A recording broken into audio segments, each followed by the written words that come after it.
Hello everyone, and welcome to my Bold and Beautiful Gossips 24 channel. I hope everyone is having a wonderful day. Before we begin, please hit the subscribe button and give this video a thumbs up. Brooke couldn't believe what she was hearing. Every word that fell from Donna's lips hit her like a punch to the gut. A blow she wasn't prepared for, and one that cut deeper than anything she'd faced in times she had always allowed. She knew the people around her, the bones she trusted implicitly, Eric, Donna, indeed Katie, but in this moment, all of that certainty atrophied into dust.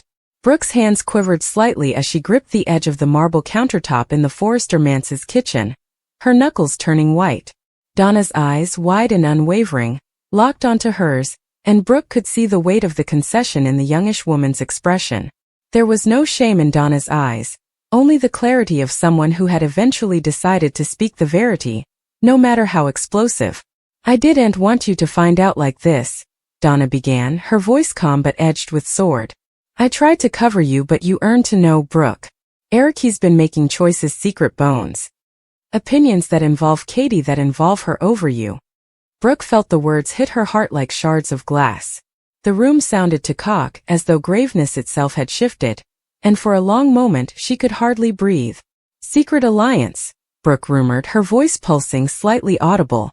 She had heard that expression in end rumors rumored in quiet corners of Forrester creations, but she had brushed them away.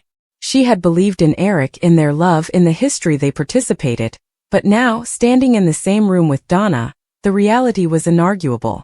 Donna stepped closer, the pressure in the room thickening with each twinkle. "It's not just about work, Brooke," she said.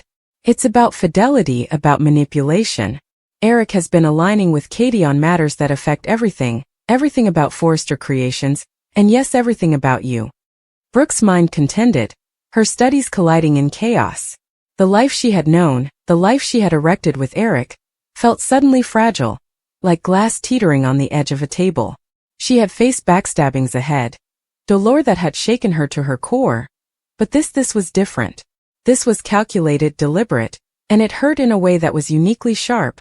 A treason not just of love but of trust, of family, of the very foundation she allowed. She stood on.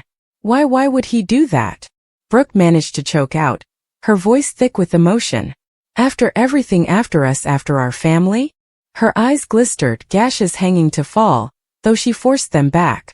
Brooke had always flattered herself on her countenance, on being strong in the face of Forrester's endless dramatizations, but now she felt hugely unmoored. Donna swallowed, her lips pressed together, and for a moment, Brooke saw the conflict in her face, the guilt, the solicitude, and yet the inarguable conviction. "Because Katie, she knows how to push him," Donna said vocally, nearly sorrowfully. "And Eric, he listens. He wants to avoid battle, he wants to keep the peace, but peace isn't worth immolating everything you've erected, everything you mean to him. And Brooke, you've been on the outside of that circle for months, without indeed realizing it." Brooke's stomach turned. Months. She allowed back over every discussion, every regale, every participated regard that had felt intimate, meaningful. Was it all a taradiddle? How numerous moments had been genuine. How numerous had been precisely arranged moves in a game she didn't indeed know she was playing. Brooke's heart pounded as the verity began to settle in, heavy and suffocating. Eric, her Eric, the man she had stood beside through innumerous family heads, business battles, and romantic snares, had been intimately coordinating with Katie. Not as a casual discussion, not as a transitory concession, but as a full-fledged alliance. A secret cooperation that undermined everything Brooke held dear. And it wasn't just professional. Donna's concession made it clear that this was particular, calculated, and deeply hurtful. Brooke felt a swell of wrathfulness rising, hot and consuming, mingled with an anguish so profound it left her nearly paralyzed.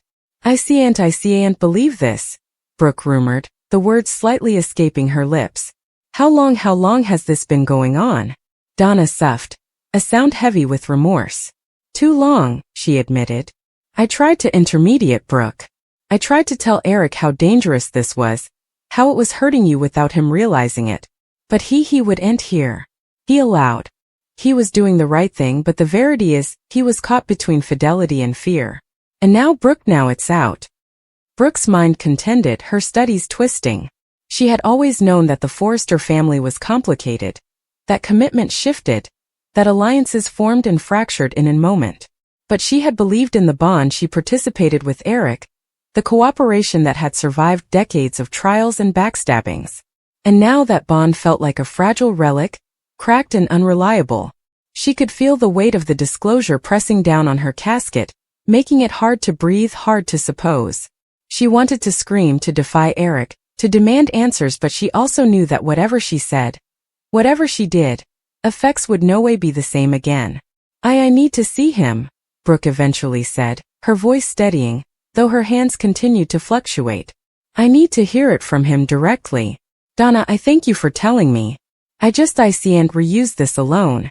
Donna jounced, understanding in her eyes. She had known this moment would come, had anticipated the battle that would inescapably follow. But she also knew that Brooke had to face it herself. Hours laterally, Brooke set up herself standing in Eric's private office at Forrester Creations, the megacity lights of Los Angeles sprawling outside the bottom-to-ceiling windows. Eric looked up from the documents he'd been reviewing, surprise fluttering across his face when he saw Brooke standing there. He rose incontinently, concern etching his features. Brooke? What's wrong? Brooke took a deep breath, steadying herself. Eric, Donna told me everything, she said, her voice establishment, though the earthquake beneath it betrayed her feelings. Everything about you and Katie, your secret alliance. I need the verity, Eric. I need you to be honest with me right then, right now. Eric's face blanched slightly, and for a moment, he sounded at a loss for words. He opened his mouth, also closed it, his eyes fluttering with guilt and query. Brooke, it's not what it looks like, he began cautiously. Katie and we've had conversations, yes, but it was all professional. I no way meant to hurt you. Brooke shook her head, a bitter laugh escaping her. Professional? Eric, you've been making opinions behind my reverse, opinions that affect my life, my family, my career. And you call that professional? Her voice rose, sharp with wrathfulness and pain. How could you suppose I wouldn't find out? How could you betray me like this? Eric stepped closer, reaching out as if to touch her hand, but Brooke quailed slightly, the hurt still fresh. Brooke, I was trying to cover you, he said, his voice strained. Katie, she has influence. I didn't want you to be caught in the crossfire. I allowed. I was doing the right thing. By lying to me? Brooke shot back, her eyes blazing. By choosing her over me in secret? The words hurt her as she said them, the consummation that her mate had deceived her for what he believed was her own good cutting deep. I trusted you, Eric. I've always trusted you.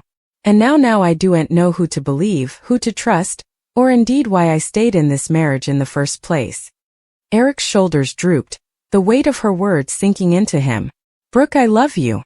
I've always loved you, he said, his voice low, contending. But I made miscalculations. Big miscalculations. I see that now. I don't want to lose you over this. Brooke turned down, gaping out the window at the megacity below, the skyline a blur of lights through her gashes. Eric, occasionally love isn't enough, she rumored, further to herself than to him. Occasionally it's not enough to forgive the treason, the secretiveness, the choices that undermine everything we erected together. The room was silent for a long moment, the only sound the distant hum of business and the soft ticking of a timepiece. Brooke's mind contended through recollections, exchanges, participated horselaugh and rumored pledges. All of it now tainted by the shadow of Eric's secret alliance with Katie. She felt the ground shift beneath her bases, the foundation of her world shaken in a way she hadn't allowed possible. Eventually she turned to face him, her eyes red-rimmed but bent. Eric, I need time. I need space. I need to understand if the man I married is still then or if he's been lost to this alliance, to Katie. Eric jounced, swallowing hard, the graveness of the situation sinking in.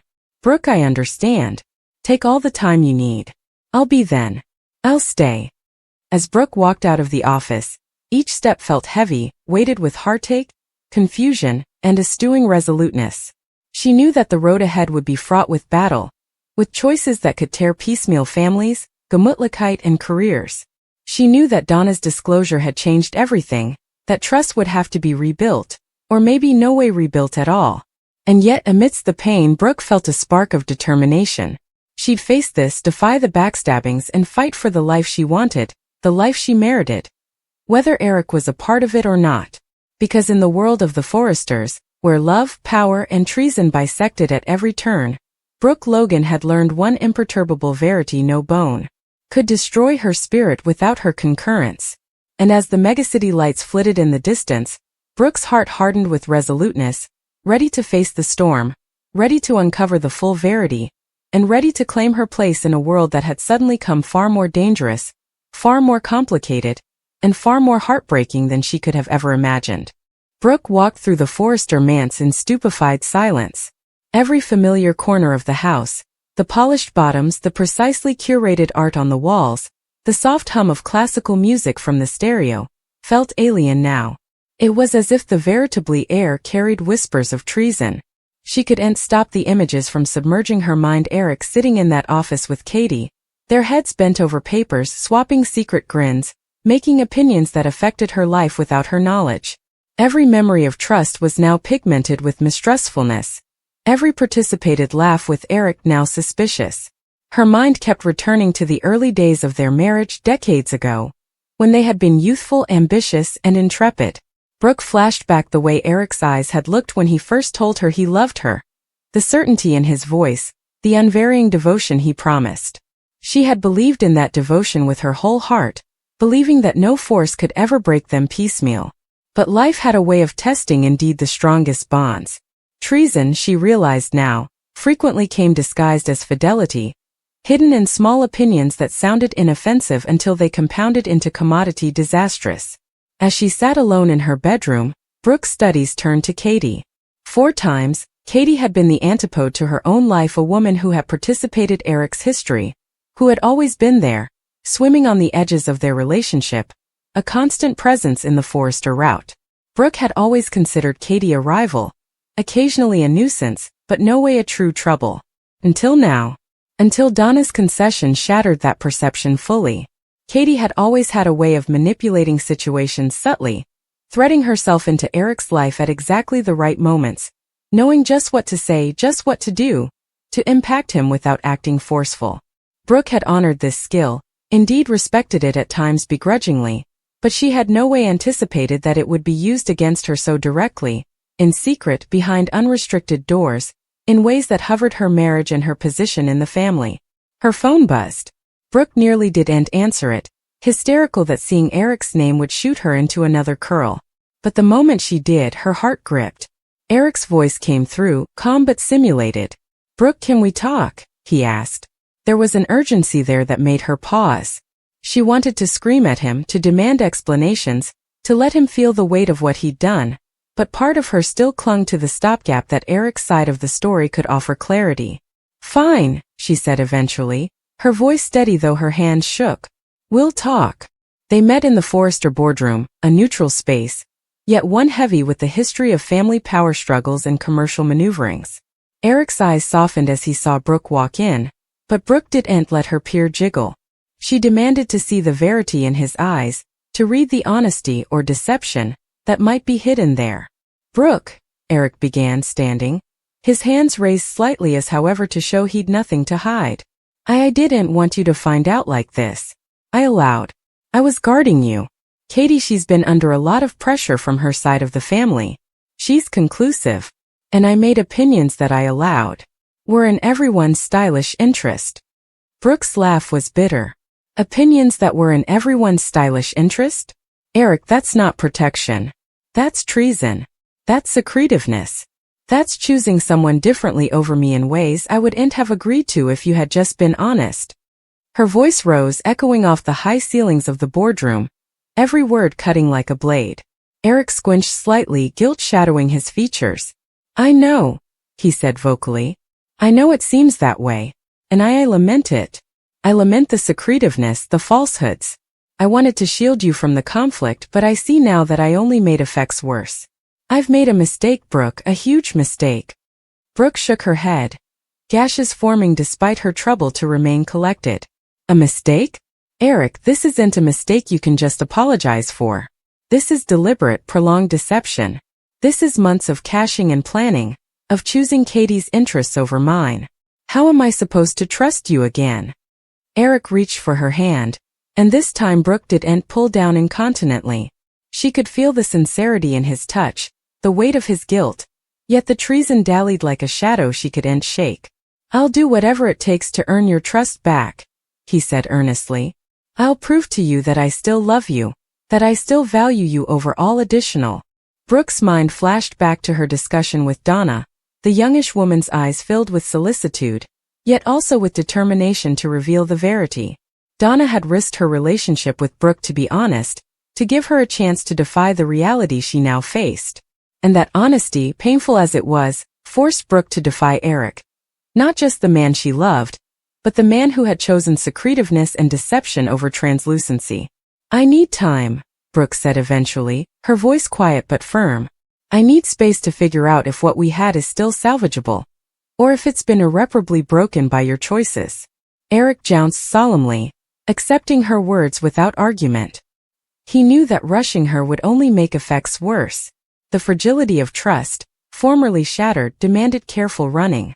Over the following days, Brooke immersed herself in the meter of Forrester creations, throwing herself into work as a way to anchor herself. Meetings with contrivers, strategy sessions, and indeed the mundane paperwork of running a fashion conglomerate came a lifeline, a way to concentrate her mind and guard herself from the constant curve of treason and mistrustfulness. Yet indeed in these moments of distraction, her studies returned to Eric and Katie. Every commerce she observed between the two of them, every casual regard or participated laugh, now sounded loaded with retired meaning. Brooke's confidence in her perception of reality had been shaken, and she plotted to discern where innocence ended and manipulation began. Meanwhile, Donna came a confidant, someone Brooke could lean on without fear of judgment. They spent hours agitating every detail of Eric's secret alliance, anatomizing his motives, and importing the possible consequences. Brooke appreciated Donna's honesty, indeed when it hurt, because it gave her a clearer picture of the geography she now faced.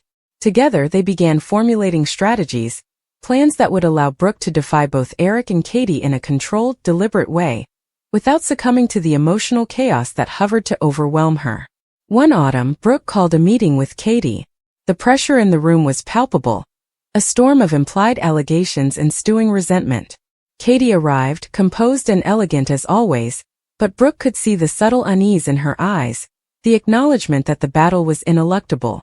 Katie, Brooke began, her voice steady though her palpitation contended. We need to talk. About Eric. About the choices he's been making. About your involvement in them. Katie's expression remained guarded, but Brooke could see the flicker of recognition that Brooke was serious, that this was no ordinary discussion. Katie, I know you and Eric have had conversations, Brooke continued, her tone establishment. I need to understand what's passing. I need to know why my hubby has been making opinions in secret, opinions that affect our family, our business, and me. Katie gobbled sprucely, her composed facade faltering slightly. Brooke, I didn't want to hurt you, she said, her voice calm but tense. I've always admired you. I no way intended for this to come between you and Eric. But Eric, he asked for my input and I gave it. That's all. Brooke's eyes narrowed. That's all? Katie, Donna told me everything. This wasn't just casual advice. This was a secret alliance, months of coordinated opinions without my knowledge. How can you justify that? Katie's aspect, dropped for a moment, also returned to meet Brooke's. I allowed. It was the stylish way to handle effects. I didn't want to beget conflict, Brooke. I didn't know how it would look if Eric and I were seen making opinions together. But I no way meant for it to be deceitful toward you. Brooke felt the sting of treason flare formerly more, but she also honored the subtle vulnerability in Katie's tone. It wasn't complete guilt, not completely regretful, but it was enough to show that Katie understood the graveness of the situation. Brooke's mind contended with strategies, how to cover her marriage, how to hold Eric responsible, how to ensure that she recaptured control of her life and her family's future. As days turned into weeks, Brooke began to navigate the complex web of connections with calculated perfection. She observed Eric's jest, nearly, noting inconsistencies, seeking signs of genuine guilt. She covered Katie's relations, apprehensive that subtle manipulations could still be at play. And through it all, Donna remained by her side, offering perspective, advice, and unwavering support. Brooke realized that this battle was far from over. Trust, formerly broken, needed meticulous reconditioning, and indeed also there were no guarantees. But she also honored her own strength, her adaptability, and her capacity to defy treason head-on. She'd face Eric, defy Katie, and demand the translucency and fidelity she merited. She'd reclaim her life from the murk of secretiveness that had hovered to gulf it. The storm was only beginning.